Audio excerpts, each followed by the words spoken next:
And at sundown, Feast of Tabernacles has begun.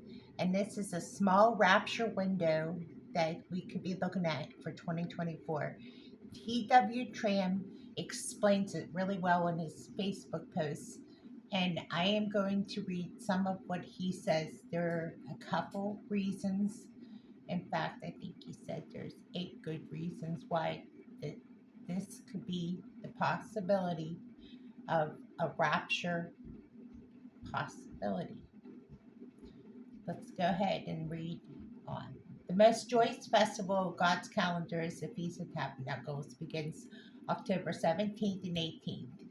While Tabernacles foreshadows generally the millennium kingdom and beyond, when God will dwell or tabernacle with man, there will be at least 17 ways to, it points out specifically to the rapture. It's a week gathering. Tabernacles, also called the Feast in Gathering, is called a wheat that has been processed, cut, dried, and threshed and winnowed, sifted and ground and gathered in barns and granaries. Exodus 23:16 and Deuteronomy 16:13. The gathering of wheat into barns is a picture of the gathering of believers into the Father's house at the rapture. 2 Thessalonians 2:1, Matthew 3:12, John 14:2. Rejoicing with palms. Tabernacles is a time of rejoicing before the Lord in palm branches.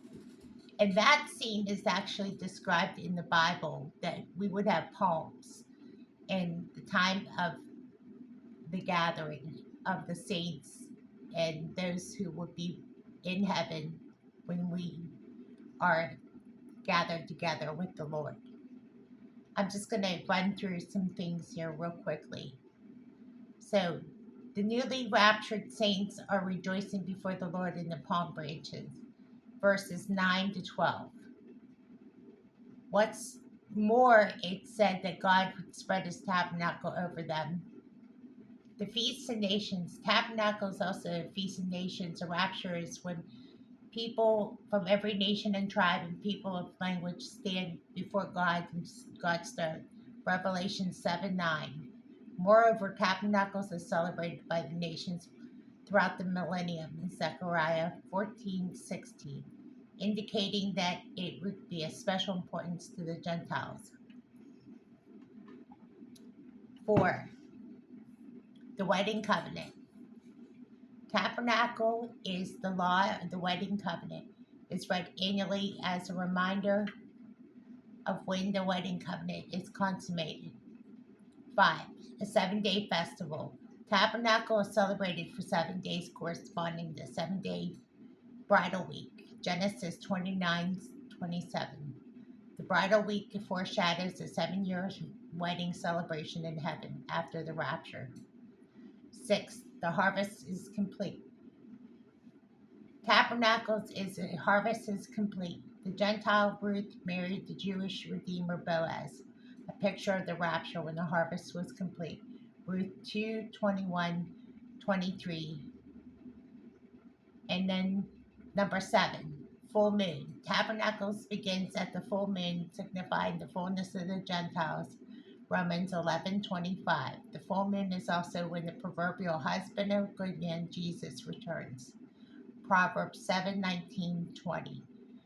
8. Summer's end. Tabernacles is observed after summer when the harvest is past, and the harvest is when the Jewish lament after being saved. Lament not being saved.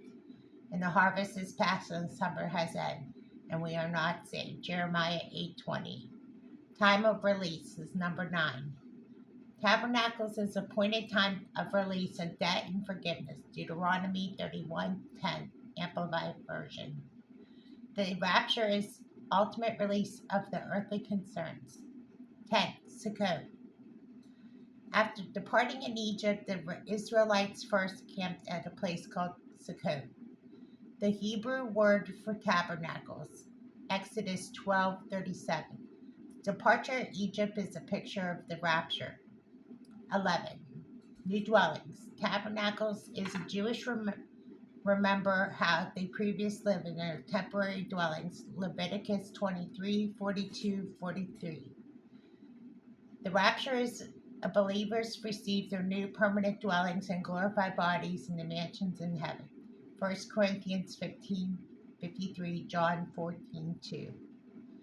12. Limited appearance. In John chapter 7, Jesus attends the Feast of Tabernacles in the partial secrecy, with his time was not fully come when his Jewish brothers did not believe in him. Verse 5 and 6. Similarly, the rapture is a limited appearance at the time of the Jewish unbelief. 13. The Transfiguration.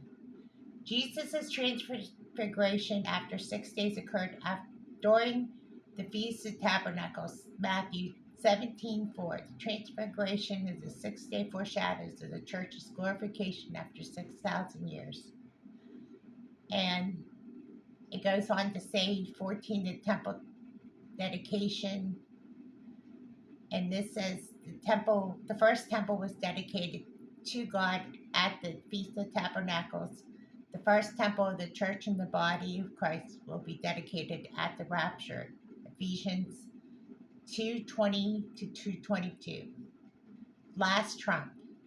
Since Tabernacles is the last festival of the biblical year, the seventh festival of the seventh month is the last trumpet is sounded. 1 Corinthians 15:52. The last day, 16.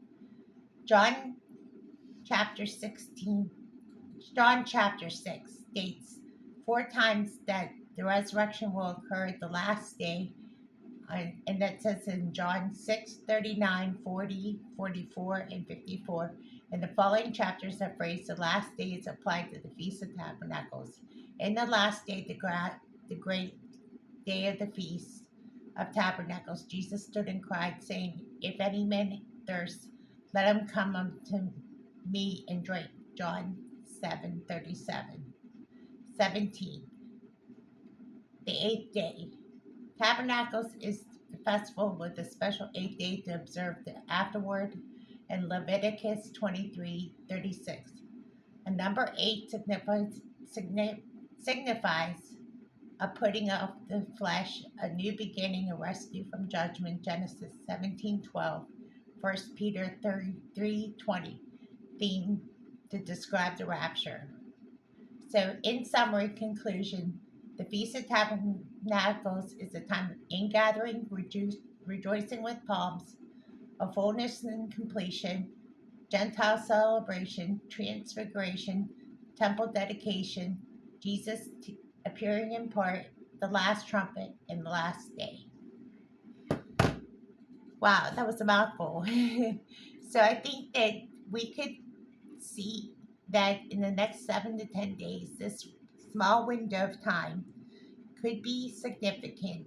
If not this time, then all we do is watch daily, but we can watch this Feast of Tabernacles be a significant time as stated in what I had just read. God bless you and have a good night.